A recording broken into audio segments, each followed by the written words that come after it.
Welcome to Newsmax TV. I'm Kathleen Walter. Joining us is a Republican candidate for the U.S. House of Representatives from Colorado's 7th Congressional District, Ryan Frazier. He is an at-large member of the Aurora City Council and has served 2 terms as councilman. Mr. Frazier was assigned to the National Security Agency, where he served 5 years in the U.S. Navy. He led a team of intelligence analysts responsible for a high-priority mission critical to national security. He also worked for the defense contractor Raytheon Systems and was the engineer responsible for training Department of Defense personnel on mission systems. Welcome to Newsmax TV, Ryan. Thanks, Kathleen. It's good to be here with you in Newsmax. Thank you. The Colorado primary is August 10th. There are several Republicans running for the nomination to face incumbent Democrat Ed Perlmutter. Why do you feel you are the strongest GOP candidate? Well, you know, Kathleen, we've been active in our community for well over a decade, doing our part to try to help put forth fiscally conservative solutions to the challenges we face here in Colorado. I've been involved with some of the biggest things that have been happening here throughout the state, things like CopLink, efforts to improve our water systems here in Colorado. And I believe because of our track record and the relationships that we've built over time, not just in Aurora, but throughout the Denver metro area, we stand to build a great campaign that's capable of winning the 7th Congressional District. But on top of that, Kathleen, we've managed to develop a significant grassroots base of support here in the 7th Congressional District of Colorado. We have folks from all over who are willing to come out, volunteer, knock on doors, call up folks to ask them to help us win this congressional district. So I believe we have the organization, the grassroots support, and the resources. Over 97% of the monies we've raised to date have come from right here in Colorado. As a big advocate of fiscal conservatism, free markets, and jobs, what is your take on the $800 billion stimulus package put forth by the Obama administration? Some critics are saying that it is not working. Do you agree? Well, you know, I think the bottom line, Kathleen, is this, is if government could create long-term sustainable jobs, communism would have worked. And we know it hasn't. And so, unfortunately, this stimulus package that was pushed forward by President Obama and the Democrats in Congress has failed to do what they promised it would do, and that is limit unemployment to not exceed over 8%. We know we've well passed that, and if you look at the actual underemployment numbers, that number is well over 16% right now. We need pro-growth economic policies, the type of policy we saw not only during the Reagan administration, but during the Kennedy administration, where tax rate cuts were put in place to stimulate job growth by incentivizing private business investment. Kathleen, you know, I'm someone who's worked in the private sector. I'm a partner in a small information technology company. I understand the challenges to growing an economy and creating jobs. And I can tell you, it's not through more government, it's through less government. And what we need right now are the types of policies that will reduce tax rates on business, giving them an incentive to create jobs through investment. We can do it. Prosperity is possible, but we need the will in Congress to give that economic friendly environment to our small to large businesses right now. Speaking of jobs, we know that Colorado is rich in oil shale. When shale is heated up, oil can be extracted from it. It does require extensive refining, much more so than imported crude. But if possible to do it, is that something that you would be in favor of? You know, I favor an all of the above energy policy. Unfortunately, Congress, at least in the House, voted on the climate tax bill, cap and trade, some call it cap and tax. That's not the type of policy we need coming out of Congress. We need the type of policy that embraces an all of the above energy policy that says there's no reason we can't do it all. There's no reason we can't embrace natural gas and nuclear, as well as renewables right here in our own country. We can do more to produce more domestic energy production here at home and put Americans back to work while lessening our dependence on foreign sources. And so, Kathleen, I embrace an all of the above energy policy that says put it all on the table, let's go after it all to ensure we're doing as much as we can right here at home to produce energy, cheap energy that can grow our economy. Now, in the wake of the BP oil spill, a number of critics have come out saying no more drilling offshore. What is your take on that?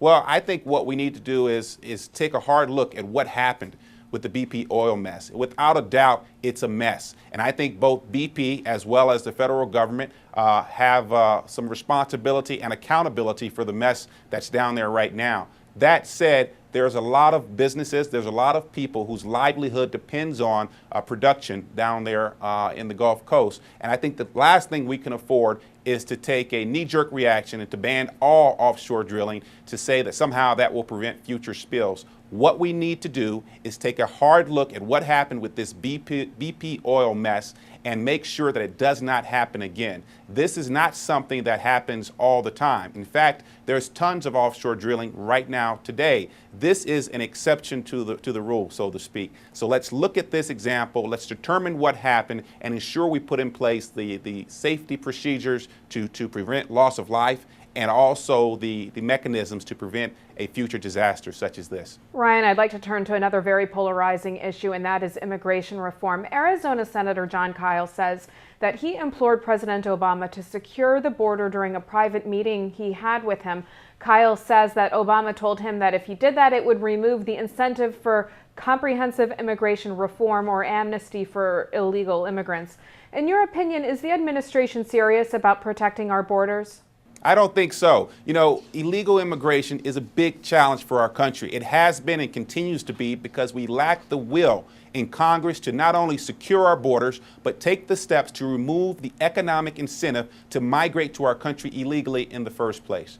Look, we can all agree that we have to reform our immigration processes to ensure that our work visa systems are adequately put in place to ensure those who want to migrate to our country legally to work have those opportunities. But what we have right now in Congress is a president and a democratically controlled Congress that wants to play games with the security of our border. And I say that, Kathleen, because our border security is national security. With the threats we face today from not only countries in stable regimes like that of Iran and North Korea, we can ill afford as a country to not take border security very seriously. And we need folks in Congress who are going to put forth the policies, the legislation, and the funding to secure our borders with more technology, more fencing, and more manpower, and remove the economic incentive to migrate to our country illegally by holding employers accountable for the laws that we have in place today.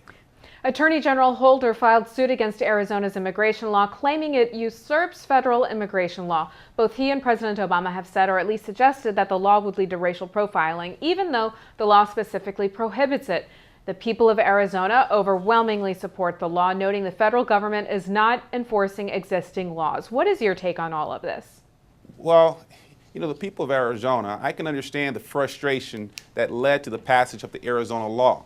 You have a federal government that has failed to do its job.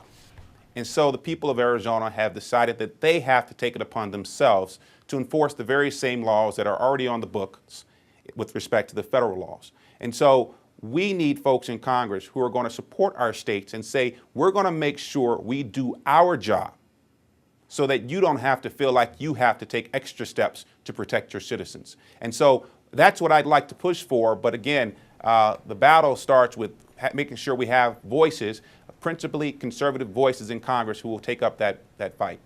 On another matter, Holder dismissed the case against members of the new Black Panther Party who were seen shouting racial slurs at voters at a Philadelphia voting location, one of them even carrying a weapon. This, even though the Justice Department had won the voter intimidation case against them by default judgment. How do you feel about that? I'm really concerned about this. You know, it really makes you question the integrity of what's happening in the Justice Department. Obviously, this was something that should have been investigated further to determine whether charges should have been brought forth or not. And the fact that the Justice Department and Justice or Secretary Holder Attorney General Holder has decided not to really concerns me. And I think that this is a question that ought to be raised by Congress, if you will, with respect to why they chose not to move forward. Okay. Turning to the military, you have experience in national security. This administration has stricken the words war on terror, Islamic terrorists, or even radical Islam from its vocabulary. It wants to try terrorists, even 9/11 mastermind Khalid Sheikh Mohammed, in civilian courts instead of military tribunals. Do you think that President Obama is letting down our guard against terrorism?